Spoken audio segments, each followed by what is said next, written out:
Good morning dear student. कल हम लोगों ने सेंटेंस के पार्ट में सब्जेक्ट के पार्ट को पढ़ा। आज हम पार्ट्स ऑफ प्रेडिकेट पढ़ेंगे। सेंटेंस जैसा कि आपको कल बताया गया था कि सेंटेंस के 2 पार्ट्स होते हैं, सब्जेक्ट एंड प्रेडिकेट। कल इसमें आपने सब्जेक्ट के पार्ट को पढ़ा और इस वीडियो में हम प्रेडिकेट के पार्ट को देखेंगे। देखिए, प्रेडिकेट के 3 पार्ट होते हैं। प्रेडिकेट के 3 पार्ट होते हैं। फर्स्ट होता है बेटा आपका वर्ब, सेकेंड आपका होता है ऑब्जेक्ट और थर्ड होता है complement. There are 3 part of predicate. Predicate के 3 पार्ट होते हैं जिसमें वर्ब, ऑब्जेक्ट एंड कंप्लीमेंट होता है। जैसा कि आपको बताया गया था कि सेंटेंस में जो हमारा सब्जेक्ट होता है वो कार्य करता है या उसके बारे में कुछ कहा जाता है, तो वो अब जैसे वर्ब की बात करें, सेंटेंस में जो आपको वर्ब मिलेगा वो 2 काइंड्स, जिसमें आपको helping verb and main verb. Helping verb and main verb.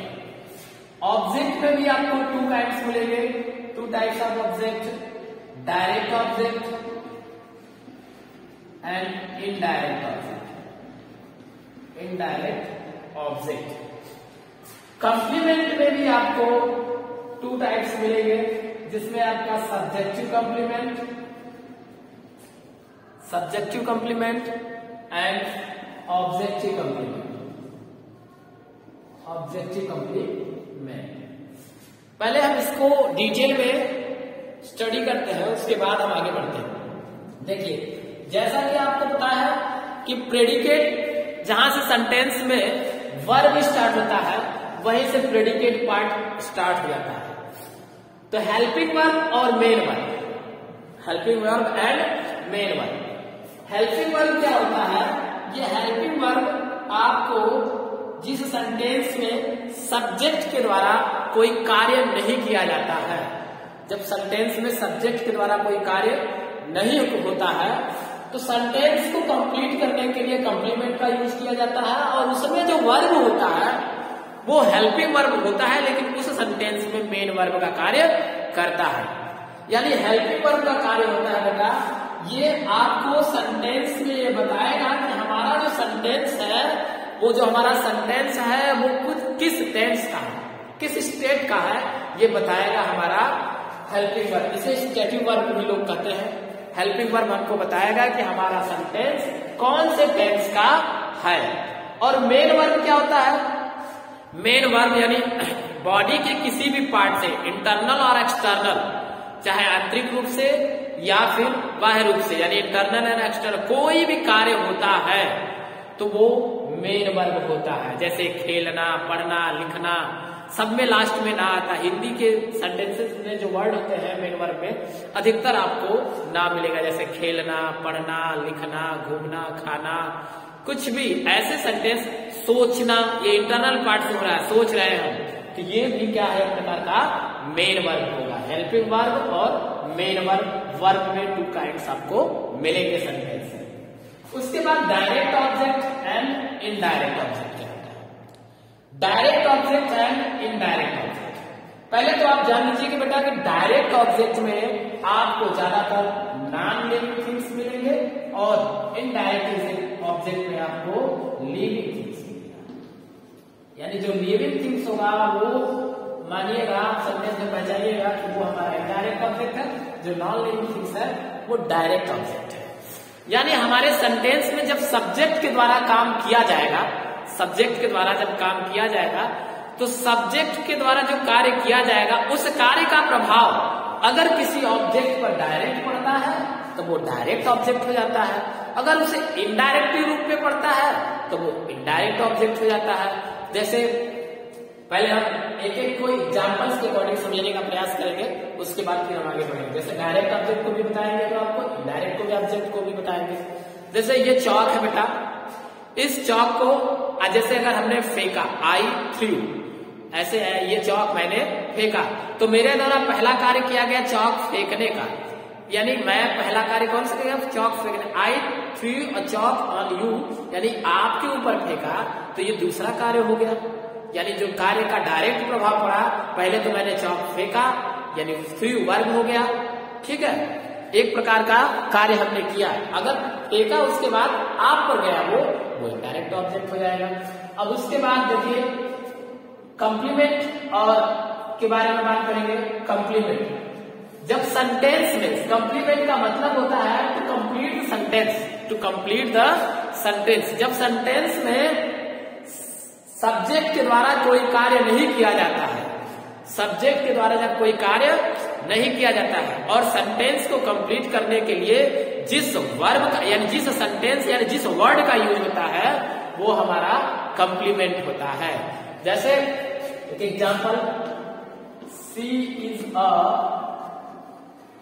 Beautiful girl, she is a beautiful girl. अब इसमें देखिए शी हमारा सब्जेक्ट है, शी क्या है, सब्जेक्ट है, और इस सब्जेक्ट के द्वारा इस सेंटेंस में कोई कार्य नहीं किया जा रहा है। कोई कार्य किया जा रहा है, कोई कार्य नहीं किया जा रहा है, लेकिन कोई कार्य नहीं कर रहा है, बट ये हो रहा है कि इसमें सब्जेक्ट क्या है, सब्जेक्ट के बारे में कुछ कहा जा रहा है, यानी शी हमारा सब्जेक्ट है, उसके बारे में कहा जा रहा है कि वो सुंदर लड़की है, तो ये कहा जा रहा है, लेकिन इसमें कोई कार्य नहीं हो रहा है। अभी हमने बताया ये सेंटेंस में कोई कार्य न हो और सेंटेंस को कंप्लीट करने के लिए जिस वर्ड का यूज किया जाता है वही बेटा कंप्लीमेंट होता है।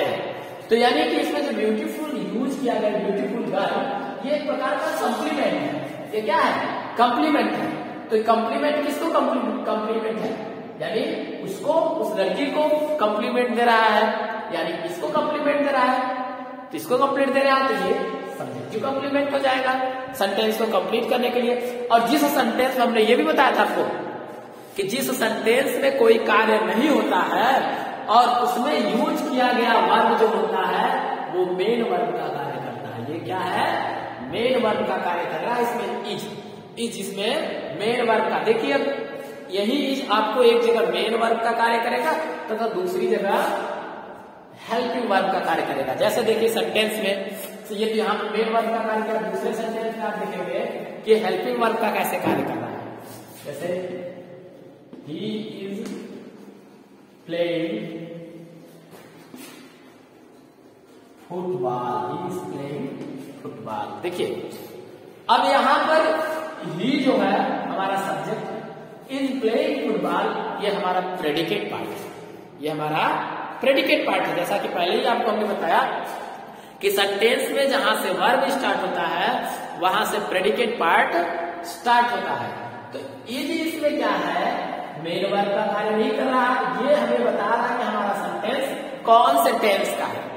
तो आपने टेंस पढ़ा है, इज किसमें यूज किया जाता है, इज आ रहा है प्रेजेंट कंटिन्यूअस में, तो ये प्रेजेंट कंटिन्यूअस का टेंस है। ये क्या है, प्रेजेंट कंटिन्यूअस का टेंस है। और ये प्लेइंग क्या है, मेन वर्ब है हमारा खेलना, ये हो गया बॉडी के पार्ट से काम किया जा रहा है, बॉडी के किसी पार्ट का यूज किया जा रहा है, तो ये मेन वर्ब हो गया, तो ये हमारा वर्ब हो गया, ठीक है। अब उसके बाद आपका प्रेडिकेट पार्ट ऐसे हुआ। तो बेटा ये हो गया हेल्पिंग वर्ब, ये मेन वर्ब, ये direct object, indirect object, subjective complement and objective complement. अब सबको हम एक बार डिटेल में बताते हैं, उसके बाद हम आपको एग्जाम्पल के थ्रू बताएंगे कि कैसे कैसे बताया जाता है। देखिए वर्ब क्या होता है, वर्ब यानी जो सेंटेंस में सब्जेक्ट के जो द्वारा जो कार्य किया जाता है, सेंटेंस जो करता है, सेंटेंस जो करेगा या सेंटेंस जो कार्य करता है वो होता है वर्ब। अब वर्ब बेटा दो होते हैं, हेल्पिंग वर्ब और मेन वर्ब। सेंटेंस में ज्यादातर दो ही प्रकार के वर्ब यूज किए जाते हैं, helping verb and main verb. तो हेल्पिंग वर्ब जिसमें देखिए मेन वर्ब यूज होगा तो हेल्पिंग वर्ब भी यूज होगा, लेकिन अगर ऐसा कहे कि मेन वर्ब नहीं होगा तो भी हेल्पिंग वर्ब मेन वर्ब का कार्य करेगा, मेन वर्ब का कार्य करेगा, क्योंकि हेल्पिंग वर्ब मेन वर्ब का भी कार्य करता है जब सेंटेंस में कोई कार्य नहीं होता है ऐसे सिचुएशन में सब क्या होता है, ये हेल्पिंग वर्ब मेन वर्ब का कार्य करता है। अभी हमने एक सेंटेंस लिखा था, शी इज ब्यूटीफुल गर्ल, तो शी इज ब्यूटीफुल गर्ल में इसमें सी के द्वारा जो हमारा सब्जेक्ट है उसके द्वारा कोई कार्य नहीं किया जा रहा था, तो उसमें इज हमारा मेन वर्ब था। जब सेंटेंस में कोई कार्य किया न जाए और सेंटेंस को कम्प्लीमेंट से द्वारा उसे कंप्लीट किया जाए और उसमें जो वर्ब यूज होता है वो हमारा मेन वर्ब होता है। और मेन वर्ब के साथ साथ जैसे बी फॉर्म की जो वर्ब होती है वो यूज किए जाते हैं, तो वो हमारा हेल्पिंग वर्ब होता है। जैसे is, are, and, was verb ये यूज किए जाए मेन वर्ब के साथ, तो ये हेल्पिंग वर्ब का कार्य करते हैं। मेन वर्ब बॉडी के इंटरनल पार्ट या एक्सटर्नल पार्ट किसी भी पार्ट से कार्य किए जाते हैं। जैसे कि हमने बताया कि खेलना, घूमना फिरना, खाना, नहाना, कपड़े धोना, जो कुछ भी करना, जो कार्य जिसमें आता है, जो बॉडी का पार्ट इसमें यूज होता है, कोई ना कोई ऑर्गन यूज होता है, चाहे इंटरनल हो या एक्सटर्नल, वो हमारा मेन वर्ब होता है। वैसे सेंटेंस में अब उसके बाद डायरेक्ट ऑब्जेक्ट यानी सब्जेक्ट के द्वारा किए गए कार्य का प्रभाव अगर किसी वस्तु पे डायरेक्ट पड़ता है तो वो डायरेक्ट ऑब्जेक्ट होता है, अगर उस किसी वस्तु डायरेक्ट इनडायरेक्ट पड़ता है तो वो इनडायरेक्ट ऑब्जेक्ट होता है। अब उसके बाद subjective complement and objective complement. Subjective complement यानी सेंटेंस में जो कॉम्प्लीमेंट सब्जेक्ट की विशेषता को बताएगा, सब्जेक्ट को मॉडिफाई करेगा, वो सब्जेक्टिव कॉम्प्लीमेंट होगा। जो सब्जेक्ट को नहीं मॉडिफाई करके ऑब्जेक्ट को मॉडिफाई करेगा वो ऑब्जेक्टिव कॉम्प्लीमेंट होगा। जो सब्जेक्ट को मॉडिफाई करेगा वो सब्जेक्टिव कॉम्प्लीमेंट होगा, जो ऑब्जेक्ट को मॉडिफाई करेगा वो ऑब्जेक्टिव कॉम्प्लीमेंट होगा। तो सब्जेक्टिव कॉम्प्लीमेंट में तीन प्रकार की चीजें, जैसे नाउन यूज किया जाता है, नाउन यूज होता है, एडवर्बियल फ्रेज यूज होता है, एडजेक्टिव यूज होता है। देखिए नाउन यूज होता है, दूसरा एडजेक्टिव यूज होता है, एडजेक्टिव। अब उसके बाद थर्ड आपका यूज होता है एडवर्बियल फ्रेज, एडवर्बियल फ्रेज, ये सब यूज किए जाते हैं ऐसे। तो ये हो गया बेटा। अब आते हैं हम एडवर्बियल फ्रेज, ये सब सारी चीजें आपको जैसा कि बताया गया कि ये सब्जेक्टिव। अब हम एग्जाम्पल के माध्यम से समझने का प्रयास करेंगे कि कौन सा प्रेडिकेट पार्ट है, प्रेडिकेट में क्या वर्ब है। देखिए कुछ एग्जाम्पल सब बोर्ड पे आपको राइट करना है, सभी लोग ध्यान दीजिए।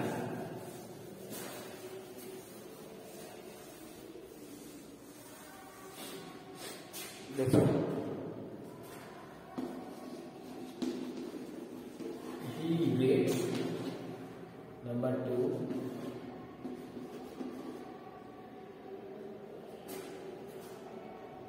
he is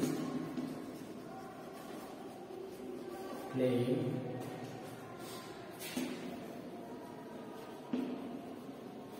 football, number 3 he is a handsome boy, number 4 the grandmother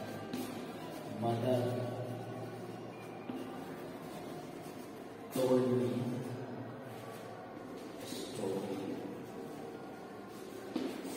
story. अब ध्यान दीजिए, जैसे देखिए हमने बताया था कि सेंटेंस के दो पार्ट होते हैं, subject and predicate. Subject and predicate sentence के दो पार्ट होते हैं। इसमें हमारा ये सब्जेक्ट हो गया और ये प्रेडिकेट हो गया, ये सब्जेक्ट हो गया और ये प्रेडिकेट हो गया, ये सब्जेक्ट का पार्ट हो गया और ये प्रेडिकेट का पार्ट हो गया। क्लियर? तो ये हमारा प्रेडिकेट में क्या हुआ, ये वर्ब हो गया, क्योंकि रीड्स पढ़ना, वह पढ़ता है। अब number 2 sentence, he is playing football, इसमें ही हमारा बेटा सब्जेक्ट हो गया, इज प्लेइंग फुटबॉल प्रेडिकेट हो गया, इज प्लेइंग फुटबॉल प्रेडिकेट हो गया, जिसमें इज प्लेइंग हमारा वर्ब हो गया, फुटबॉल हमारा ऑब्जेक्ट हो गया। क्या हो गया? ऑब्जेक्ट। क्लियर? अब उसके बाद ही इसमें हमारा सब्जेक्ट हो गया, इज हमारा वर्ब हो गया, हैंडसम बॉय ये हमारा कंप्लीमेंट हो गया। क्या हो गया? कंप्लीमेंट। ये सेंटेंस को कंप्लीट करने के लिए यूज किया गया है, ये कंप्लीमेंट हो गया। अब उसके बाद the grand mother, the grand mother में द ग्रैंड मदर आपका ये हो गया सब्जेक्ट, जिसमें द आपका क्वालिफायर हो गया। कल ऐसा ही बताया गया था कि जब हमारा सब्जेक्ट दो पार्ट में होगा तो एक क्वालिफायर हो गया, तो द क्या हो गया हमारा क्वालिफायर हो गया। ग्रैंड मदर क्या हो गया हेड वर्ड हो गया, ग्रैंड मदर हेड वर्ड हो गया। टोल्ड हमारा वर्ब हो गया। मी हमारा इनडायरेक्ट ऑब्जेक्ट हो गया, इनडायरेक्ट ऑब्जेक्ट क्योंकि ये लिविंग थिंग्स है। और स्टोरी डायरेक्ट ऑब्जेक्ट है, क्या हो गया ये डायरेक्ट ऑब्जेक्ट। इस प्रकार हमारा सेंटेंस के पार्ट कंप्लीट होते हैं। Direct object, indirect object, sentence में जो भी चीजें यूज की जाएंगी, जैसे कि आपने प्रेडिकेट पार्ट को इस प्रकार देखा। ये हो गए कुछ एग्जाम्पल। ऐसे ही कुछ एग्जाम्पल आप अपने घर पे प्रैक्टिस करेंगे बेटा। अभी हम बोर्ड पे नोट कर रहे हैं, इस एग्जाम्पल्स को आप घर पे प्रैक्टिस करके सब्जेक्ट क्या है, सब्जेक्ट पार्ट अलग करेंगे, प्रेडिकेट पार्ट अलग करेंगे, उसको होमवर्क के रूप में आप कंप्लीट करेंगे। कुछ एग्जाम्पल बोर्ड पे राइट करें जिसमें आपको सब्जेक्ट और प्रेडिकेट अलग करना है। देखिए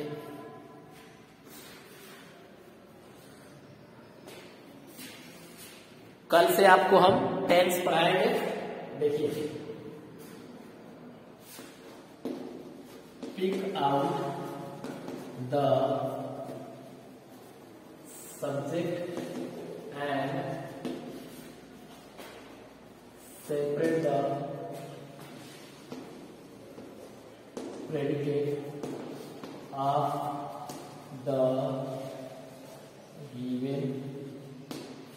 of the given sentences. First,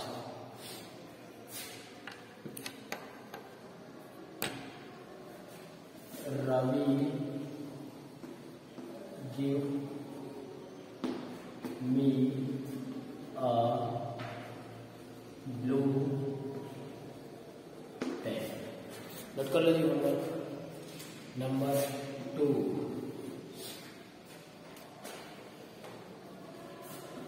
a black crow fly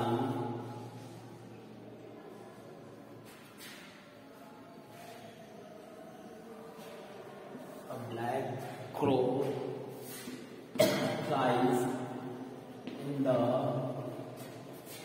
sky. Number 3, Mohan is a naughty boy. Mohan is a naughty boy. आगे लिखिए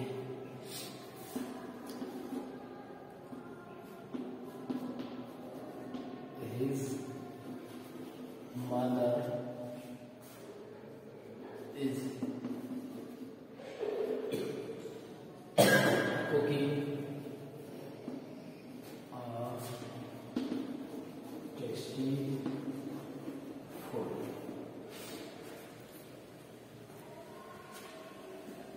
Number 4,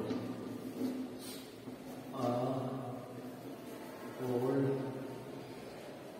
lady sitting on a bench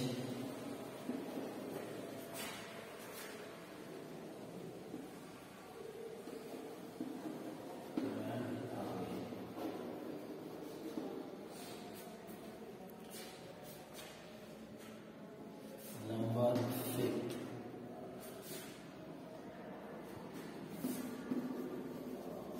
they were trying to catch the fish. They were trying to catch the fish.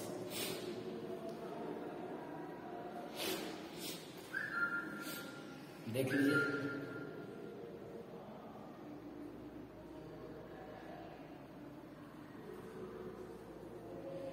अब आगे देखिए next next है, पहले sentence को आप read कर लीजिए ताकि आपको पढ़ने में प्रॉब्लम हो। पहला है रवि गिव मी अ ब्लू पेन।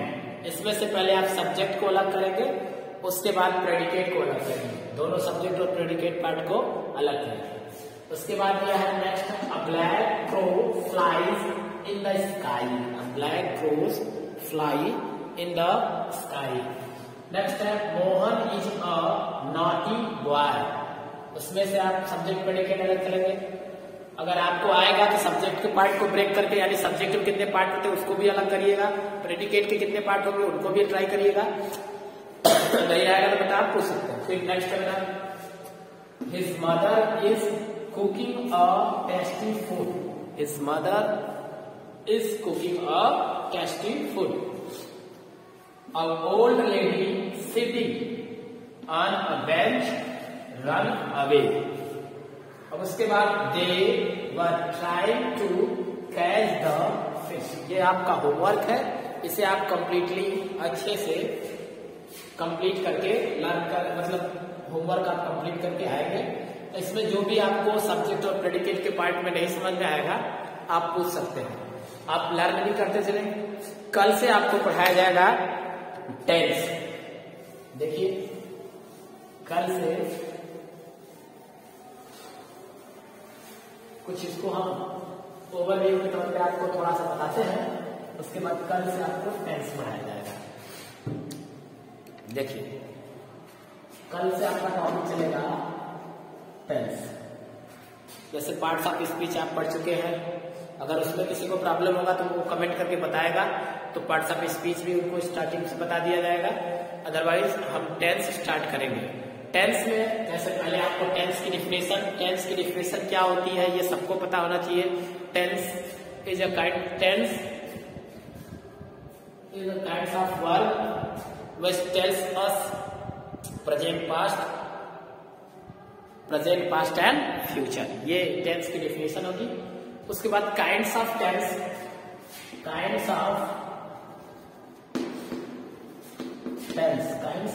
में बता, जैसा कि आप जानते हैं कि टेंस के 3 टाइप्स होते हैं, आपको बताया गया है क्लास में। कौन सा? Present, past and future. Present, past and future, ये टेंस के 3 पार्ट्स होते हैं, प्रेजेंट, पास्ट एंड फ्यूचर। अब प्रेजेंट टेंस में आपको, यानी प्रेजेंट टेंस जो होता है उसे वर्तमान काल कहा जाता है। वर्तमान इंग्लिश पे ध्यान दीजिएगा, ये केवल आप एज फॉर योर नॉलेज, केवल नॉलेज के लिए आपको बताया। पास्ट यानी भूतकाल, जिसमें आपको केवल बीती हुई बातों के बारे में डिस्कस किया जाता है। फ्यूचर यानी भविष्य काल, यानी आने वाली बातों के बारे में डिस्कस किया जाता है। भविष्य काल यानी present, past and future. Every tense has 4 part. सभी टेंस के 4 पार्ट होते हैं, जिसमें कॉमन पार्ट जो होता है आपका, फर्स्ट होता है इंडेफिनिट होता है। सेकेंड होता है कंटिन्यूअस। थर्ड होता है परफेक्ट एंड फोर्थ होता है परफेक्ट कंटिन्यूअस। जब किसी भी टेंस को हम डिफाइन करेंगे या आइडेंटिफाई करेंगे तो इसमें ये इंपॉर्टेंट होता है। सभी टेंस में जैसे प्रेजेंट का बोलेंगे तो present indefinite, present continuous, present perfect and present perfect continuous. उसी प्रकार जब पास्ट में आएंगे तो past indefinite, past continuous, past perfect and past perfect continuous. उसमें जब फ्यूचर को हम आइडेंटिफाई करेंगे तो future indefinite, future continuous, future perfect and future perfect continuous. ऐसे 1 बाय 1 आप कर लेंगे। जैसे देखिए प्रेजेंट इंडेफिनिट के बारे में हम बात करेंगे तो present indefinite, present continuous, present perfect and present perfect continuous. जब पास्ट की बात करेंगे तो अभी हमने बताया past indefinite, past continuous, past perfect and past perfect continuous. उसके बाद फ्यूचर की बात होगी तो future indefinite, future continuous, future perfect and future perfect continuous. इस प्रकार से हम टेंस के पार्ट को आइडेंटिफाई कर सकते हैं। इस समय किसी को डाउट होगा तो वो पूछ लेगा, ठीक है बेटा। तो ऐसे किसी भी टेंस को कल जो हमारा टॉपिक होगा काइंड्स ऑफ टेंस में प्रेजेंट इंडेफिनिट टेंस के बारे में हम कल पढ़ेंगे। प्रेजेंट इंडेफिनिट टेंस के बारे में कल से स्टार्ट होगा। और अभी जो सेंटेंस के बारे में आपको आइडेंटिफाई या जो कुछ भी बताया गया, स्टडी कराया गया, उसमें अगर किसी को प्रॉब्लम होगा तो वो मैसेज करके, कॉल करके, जैसे उसको सुविधा होगा वैसे वो पूछ सकता है। उसके बाद जो होमवर्क आपको दिया गया है वो होमवर्क आप करेंगे। होमवर्क करेंगे तो जैसे कहा जाता है ना, perfect practice makes a man perfect. अगर आप परफेक्ट आपकी प्रैक्टिस होगी तो आप एक दिन जरूर परफेक्ट बनेंगे। इसके लिए पहले आपको जो होमवर्क दिया जाता है डेली आपको सॉल्व करना होगा। नहीं आएगा तो आप कॉल करके पूछ लेंगे, ठीक है बेटा। तब तक के लिए बाय बाय।